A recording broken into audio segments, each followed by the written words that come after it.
आज ना खूप दिवसांनी मॉलमध्ये आलो होतो. कारण पण तसंच होतं. तनूच्या पप्पांच्या क्लासमेटने दिग्दर्शित केलेला मूव्ही वेल डन आई तोच पाहायचा होता. खूप छान मूव्ही आहे, भावनिक आहे, कॉमेडीचा पण तडका आहे. तुम्हाला जमलं तर नक्की बघा. हे काय कुठल्या प्रकारचं प्रमोशन नाही बरं का. बुक माय शो वरून तिकीट्स बुक केले नव्हते कारण मोबाईलचा थोडा इश्यू चालू आहे. मग काय डायरेक्ट बॉक्स ऑफिसवरतीच तिकीट्स बुक केले. आम्हाला थोडा उशीरच झाला होता.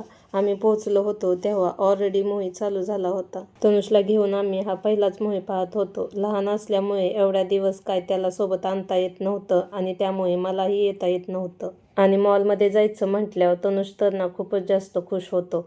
फिरायला आणि खेळायला भेटतं ना हो साहेबांना. आणि इथं इंटरव्हल झाल्यावर बाहेर ना गोंधळ चित्रपटाचं प्रमोशन चालू होतं. मग काय आम्ही पण चान्स मारला. तेवढीच एक क्लिप आपल्या व्हिडिओसाठी म्हणून. आता मॉलमध्ये आलोय आणि पेटपूजा केली नाही असं तर कधी होत नाही. मग काय मॅकडीचा बर्गर, कोक आणि फ्रेंच फ्राईज घेतलं होतं आणि तनुषला मिळाला होता सोबत बोलून. त्याच्यासोबत त्याचा खेळ चालू झाला होता. तसं तर आम्ही बाहेरचं खाणं अवॉइडच करतो, पण कधी तर चालतं ना. आणि तुम्हाला तर माहीतच आहे आपल्या जिभेची चटक.